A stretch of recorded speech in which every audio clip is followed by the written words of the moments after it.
with Amber Bristow today, and she is a cranberry farmer in Wisconsin.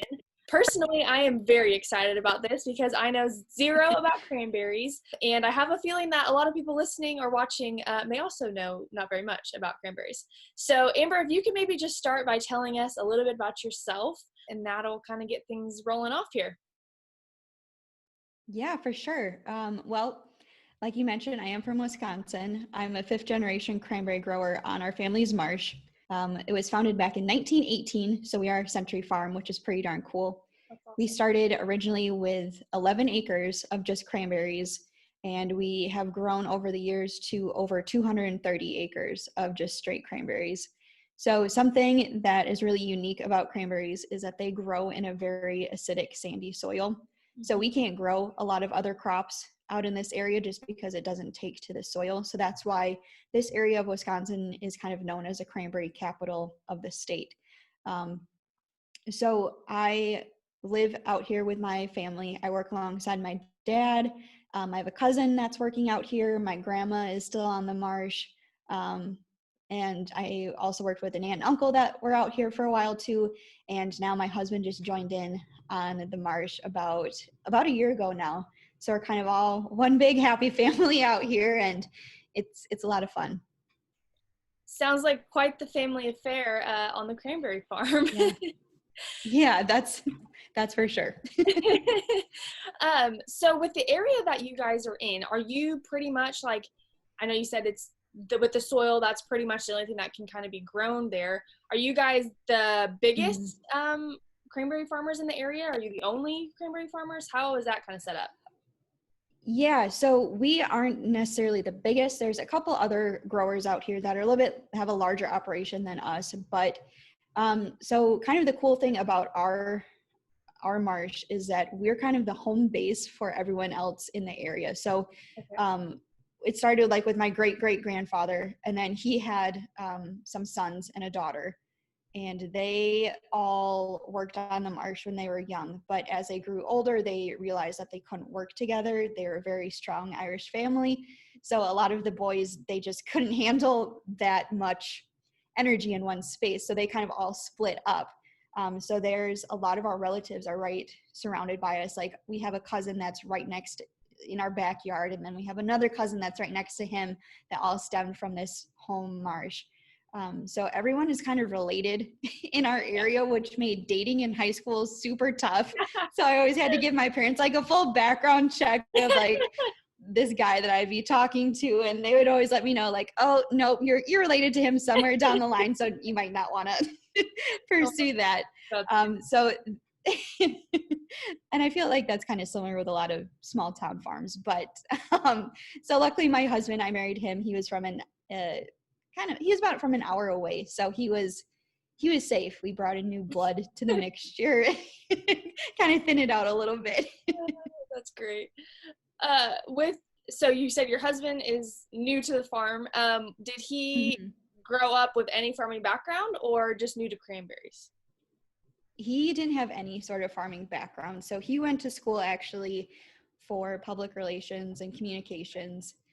So he knew nothing about farming. He wasn't surrounded by this type of environment. So bringing him out here was kind of I don't know if it was necessarily a culture shock, just because he's so used to being outdoors. He's a real big outdoorsman. So when we first started dating, I kind of told him, you know, this is my plan to come back home and start working on the marsh. If you're not okay with that, then, you know, get lost. Like Right. there's no point in continuing this.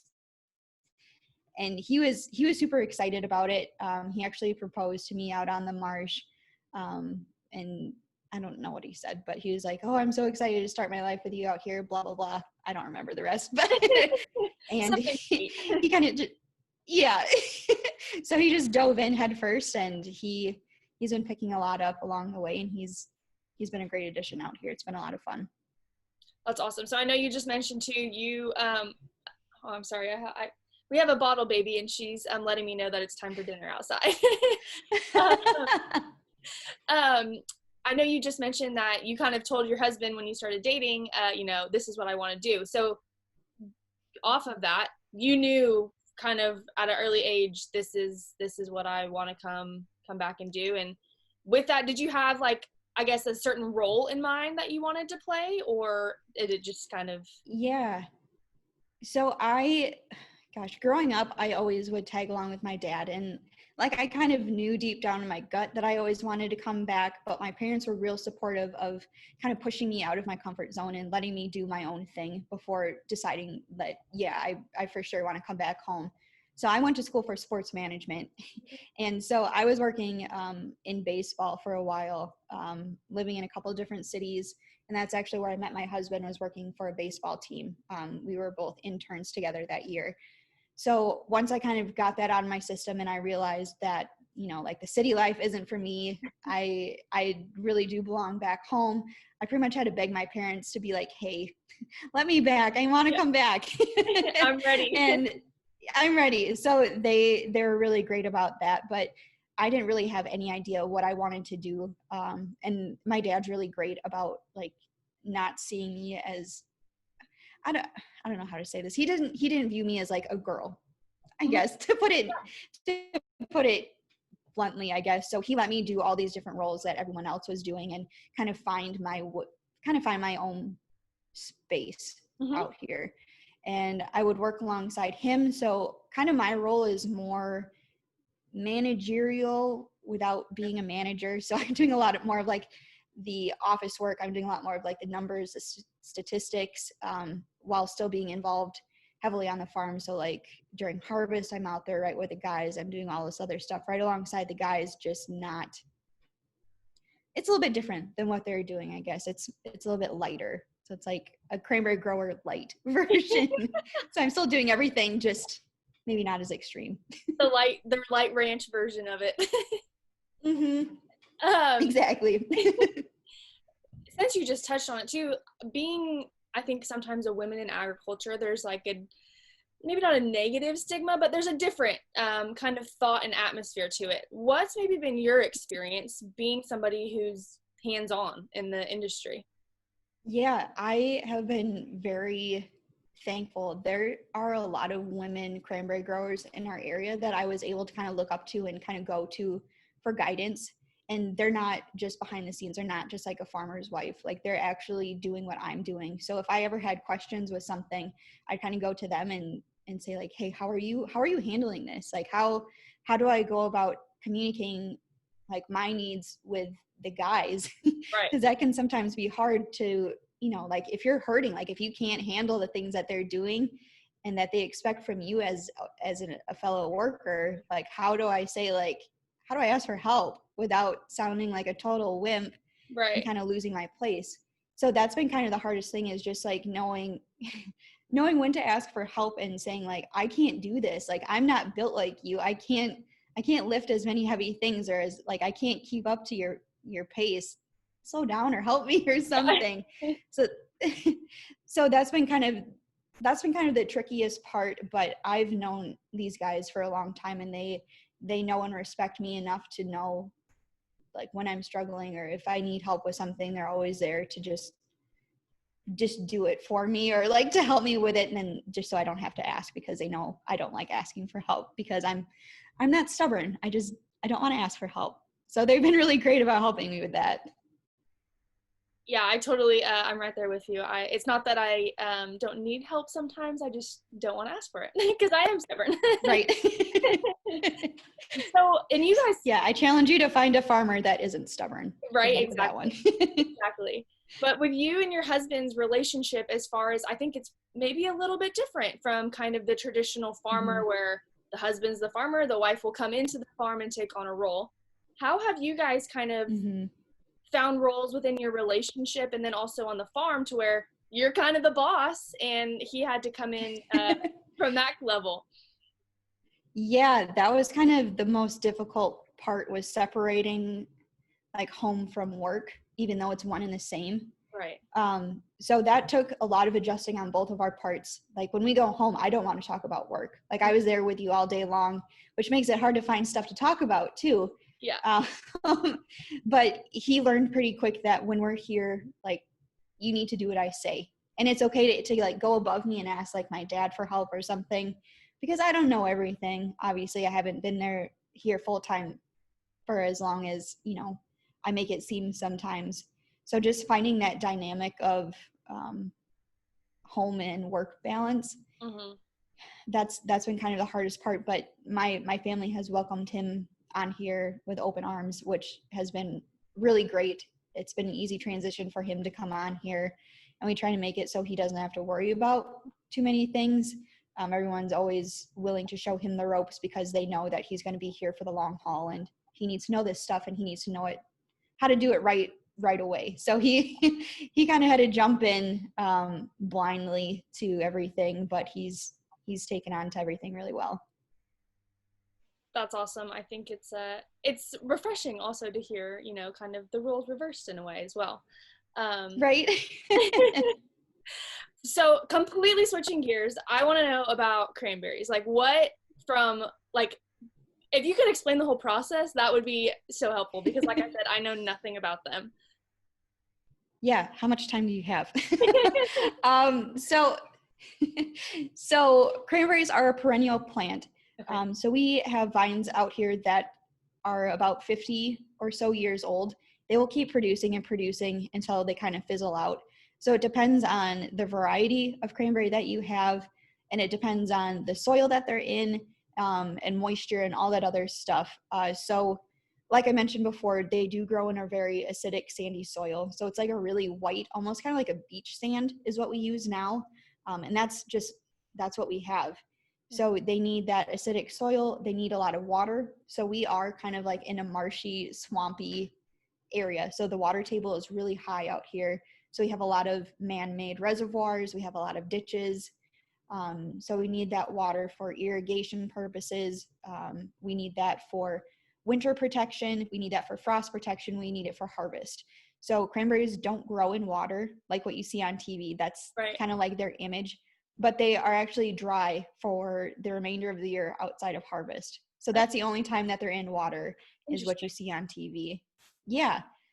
So they are a low running vine. So it's kind of like a shade carpet is like the way I like to describe walking out on a cranberry bed.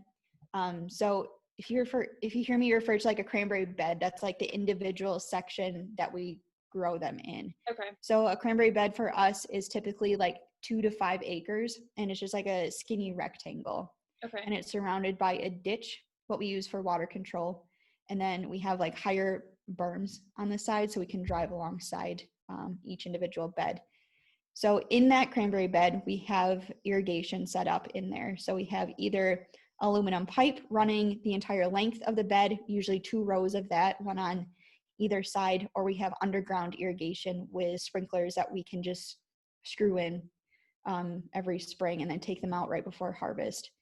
So how they grow basically, what we do now is whenever we're ready to renovate a bed, we kind of plan this a year in advance. So right after harvest, we'll go to that bed that we're getting ready to renovate, and we'll just pretty much burn all of the vines right off. Okay. And then we'll just go out there with a big excavator and we'll dig everything up. We'll dig up that old soil until we get to like kind of the bottom where we start hitting that really dark peat soil almost. And then we'll haul all of that old dirt out and we'll keep that for other purposes. And then we'll come back in with fresh sand and we'll just dump everything back or, into that bed until we reach a certain level that we're comfortable with. And then we'll kind of flatten everything out. And then in the springtime, when we're ready to plant, we have different varieties out here. So we have an earlier variety, normal variety, and then a late variety. And that is just based on their ripeness rate. So we have some that advance a little bit earlier in the season, kind of normal, and then a later season, just so we're not having to harvest everything all at once. So if we have a variety that we really like, we'll go out into a bed with that variety, and we take pretty much like a big lawnmower, and we just mow the tops of those vines right off all the way down to the ground. And we'll go out there after that with a hay baler, and we'll pick up all those vines. So they are formed into a hay bale size block. And then we have a lot of bales of vines. And then once we have all those vines picked up, what we'll do is we'll go into the fresh bed that has a clean layer of sand, and we'll just sprinkle those vines right on top of the sand we'll disc them into the ground, run water on them, and they will continue to grow from just those clippings. Wow. Which is pretty cool. Yeah, So they very they cool. grow and develop throughout the entire summer. We make sure that they're well fertilized, and they will just form roots that run straight down into the ground. And then the next year they will continue to grow outwards, so they have a running vine. So they produce like long skinny vines off of the original vine. And with those running vines, what we'll do, they will produce, those running vines will produce more roots if they get pushed down into the sand. Does that make sense? Yeah. Kind Yep. of. Okay.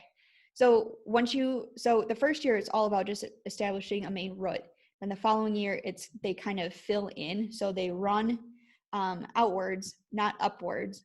And that just kind of fills in all the empty spaces. And then you get like a really lush, like a carpet of vines. Okay. Hopefully that's all making sense. Yeah, no, I'm absolutely fascinated by this because they're very, they seem to be very different from like, if you think about farming and like row crops, completely different, obviously. Right. Yes. Yeah. So that's kind of why I started my Instagram pages, to show people, because it's so hard to explain. Like, I'm trying. So if something doesn't make sense, just let me know. No, yeah, you're doing So a great job. okay. So it takes about 2 to 3 years for those freshly planted vines before they produce a sizable crop that we can harvest off of. Okay. So like this year, our new plantings, they're just developing. And then next year they will have a little bit more fruit. And then the following year we'll be able to harvest them. So the vines that we mowed previously to get those vine clippings, they'll continue to grow back. And then they take 1 year off from producing fruit. And then the following year, we'll be able to get a harvest off of them again. So they just grow right back without any damage or anything, which is pretty awesome. That's cool. So typically, sorry. So just to kind of make sure I'm on the right track here with you. mm-hmm. So you guys break up your land basically, and kind of, do you break it up in kind of different sections so you always kind of have a producing acreage ratio, I guess, at some point throughout the year? Yeah. Okay. Yeah. So we typically, we only do maybe 15 acres of renovations a year. So the rest, we just leave it alone. So if there's a bed that's not producing up to our standards anymore, if we're not getting enough fruit, or if it kind of gets overrun by weeds or moss or something that we can't really control anymore, that's when we know it's time to tear it up and plant something new. So we never do like a huge chunk at once, because that's just way too overwhelming. Right. So we try to keep it to about 15 acres of renovations every year, Okay. which makes it a little bit more manageable. Yeah, absolutely. And so when is harvest typically within the year for you guys? Yeah. So we start our harvest process kind of in the middle of September. Okay. And then we go all the way through the end of October. So it's about a 6-week period of just straight harvest, and it's very exhausting. So during that time, it's obviously getting colder here since we are in Wisconsin. So we have to watch for frost. So what that means is we have temperature probes placed throughout our marsh. So they're in different beds. And now those probes are hooked up to a radio system, and we're able to program a set temperature. So if that bed gets below a certain temperature, it'll ping our radio, and then we can program our cell phones into that radio. So it will call us and say, this bed is below 35 degrees or whatever we have it programmed at. So we have 4 people that will watch for frost, and they all have 2-hour shifts. So my shift is from 4 o'clock until whenever it warms up that morning. It could be 6 o'clock, it could be 8 o'clock, it could be, we've had it at like 10 o'clock. We're shutting our pumps off. So what we'll do is, if it does get cold, we'll turn on our irrigation system for that area, because certain beds might get colder sooner than others, and we don't want to waste any water. So if it's just one block that's cold, we'll just run that one block until another one calls us later. So when we run our irrigation, that running water helps keep ice off of the fruit. So it's something about kinetic energy or something, where that constant movement of water will protect the fruit from freezing off. Because if they do get too cold at a certain point during the season, they will get super soft and squishy, and then we won't get they won't count towards our overall crop score, if that makes sense. So we really need to keep keep protecting the fruit. And then also there are buds already developed for the next season that we need to protect also. So if that section does freeze up, we could lose crop for next year too. So we always got to be on the ball, and we drive around and make sure all the sprinklers are working, and we unplug sprinklers if they do freeze up or things like that. So it's a lot of moving, and it's a lot of long days. But when we do harvest, this is going to be the hard part to explain. So bear with me. Okay. So when we're ready to harvest, what we do is we flood just a few sections at a time. So we put in about 6 to 8 inches of water into that bed. So we're able to move water from a pond into a ditch into an individual bed based off a series of tubes that we have set up. And a lot of our water movement is gravity fed. So things are built at an angle. So like our ponds are higher than our ditches, and the ditches are higher than the cranberry beds. So we can just flow that water naturally. So we're able to do that with a series of boards. We can pull boards to let water in and to stop the water moving whenever we need it. So once we have a few inches of water on a bed, we have this tractor. It's called a harrow. So it's pretty much just like a cab tractor, and it has like snowmobile treads instead of wheels.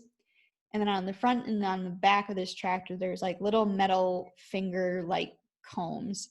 So this tractor will drive down into the bed, and he'll just like make straight laps out, and then he'll drive up the side of the bed, and then he'll drive back in. So he's always making straight lines. He's never turning in there. Okay. So that water acts as a cushion between the treads and the vines. So it's not just like pressure on pressure. Right. And then those little combs will kind of vibrate as he drives through. So it just gently combs the berries right off of the vines. So once he has made an entire lap, once he gets all the fruit picked off of the vines, then we go in and then we add in 2 feet of water, so 24 inches, and flood everything up. And that's what you're going to see a lot on TV. So then once we have all the water flooded up and all the fruit floating, we'll go in with, we call it a cranberry boom. So it's basically like, you know, that separator that you have in a pool that divides the shallow end from the deep end, like that little rope.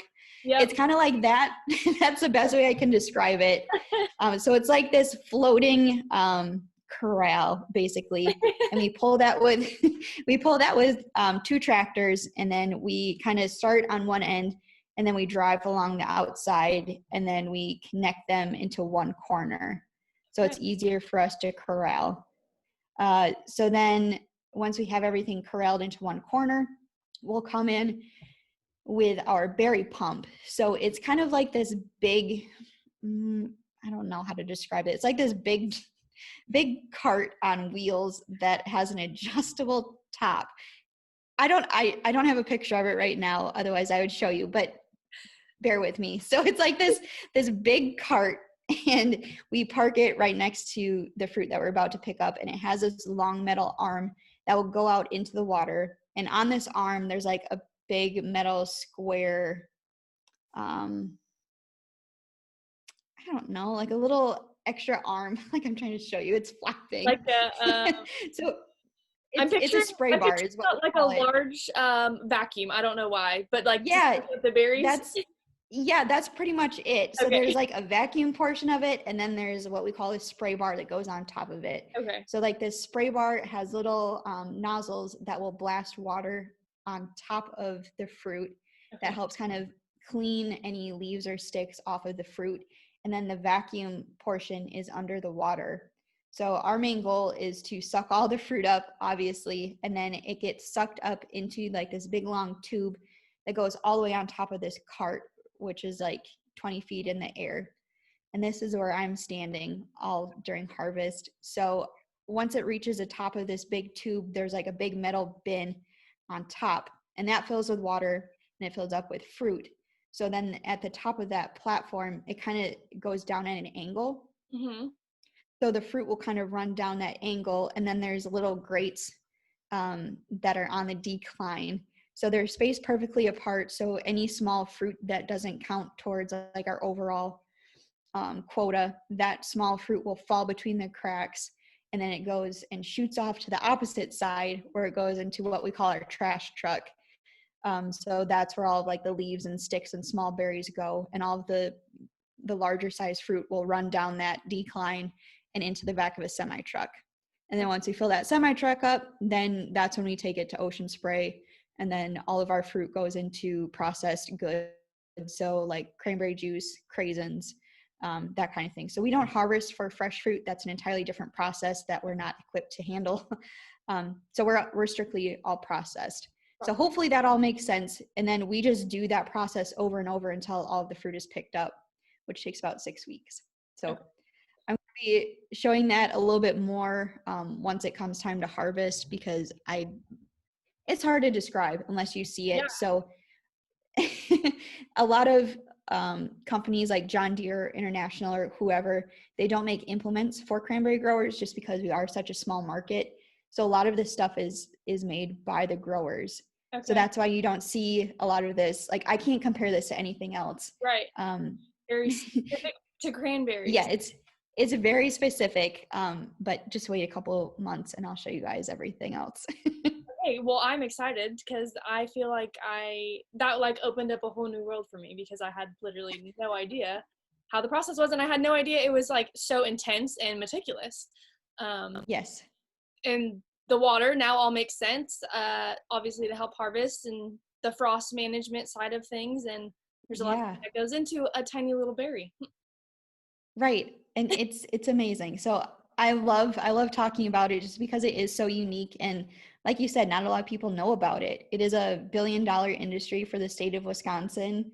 It's our state fruit. And, I'll go, like, people ask me from my hometown, like, how does this work? Why are you in hip boots all the time? Are you the guys from the commercials? And I was getting frustrated of answering those questions. Like, I feel like people should know, especially around here. Mm-hmm. So I wanted to create this platform to really showcase what goes on behind the scenes and how much more goes into it than just acting goofy in some water. Like, there's a lot more that goes into it. So that's been fun, just educating people on this whole process. With being on social media, I mean, that's how I found you. And I guess I've kind of been removed from agriculture for a while since I went to college, and then through my career was like, okay, there's a huge disconnect obviously between consumers and the farmers. Like, what can I do to help kind of void this disconnect? With you, how did you you kind of just explained people weren't understanding things, but what made you say, like, okay, I need to do something, I need to start sharing my story? How did that all kind of get put into play? Yeah, that's a great point. So I do some of my best thinking on a lawnmower. so so I was mowing lawn one day, and I was just kind of thinking, like, there's no one else that's really showcasing this in our industry, so why not me? And that kind of led to, okay, if you want to do this, what platform are you going to take? And at first I thought doing a podcast would be cool. But then the more I thought about it, the more I kind of chickened out. I was like, no one wants to hear my squeaky little voice talk about this for every week. Like, I don't have that much to talk about. I can't do this. So then I decided that Instagram would be a better platform for me to start out on, just because you're taking pictures basically. And I didn't really put much more thought into it. I just kind of jumped right in, and I said, okay, well, I didn't do any research. I'm just going to go and see what happens. If people like it, they like it. And if they don't, well, I didn't lose anything on it. So I started sharing my story, and I got more involved in like the ag community on Instagram, and it's so supportive. And I met some really awesome, especially women on there, who just loved that I love following, and they seem to enjoy my content too. So the more I interacted with them, the more they interacted with me, and then I gained more traction. And it's just a super engaging community, and I love it. I'm so glad that I decided to just kind of say, oh, man up and do it already. So from there I met Becca, who I think you talked to, Becca Hilvey. Yep. And I said, hey, do you want to do a podcast with me? I've had this kind of pipe dream for a while now. Do you want to go in with me on this and talk like Wisconsin agriculture? Absolutely. Because milk is the state beverage of Wisconsin. I was like, we can talk about cranberries and dairy, and we came up with the idea of forward farming. and we've been doing that for about a month, and it's been a lot of fun. We've reached a lot of new people, and it's been wild. I never would have thought this a year ago that I would be where I am today, but it's so amazing. I love it. Yeah, I can't say enough about the agriculture community, especially on Instagram. My mom and I have a antique and home decor business, and we have an Instagram and all that stuff, and the people are just not the same. I think Right. something about ag, man, that everybody's supportive and wants everybody to succeed and kind of helps everybody share their stories, and it's been an incredible thing, I know, just for myself, but also it sounds like for you as well, to kind of connect to those people, and connect with people that I probably wouldn't have without Instagram or social media. Yeah, and that's kind of what I was afraid of too when I started. I was like, well, what if people don't like me? I was like, Like, I don't care if people don't like me. Like, it's fine. There's going to right? be people like that. But I was so pleasantly surprised with just how nice and welcoming everyone is and continues to be on here. It's so refreshing compared to what you kind of see everywhere else. For sure. And congratulations too to you and Becca on your podcast. I actually was just listening to your latest episode before we Oh, yeah. today. I love it. It's just Thank like you. two friends just hanging out, having a beer, and it's great. uh, oops, I hope I didn't lose you. Yeah. Okay, I think you're back. Oh, can you still hear me? Yes. Yeah, like I don't know Becca. I met her on here a couple months ago, and we just started talking one day, and I was like, we got a lot in common. I bet we'd be pretty fun if we got behind a microphone together. And I love it. She's so awesome. I love working with her.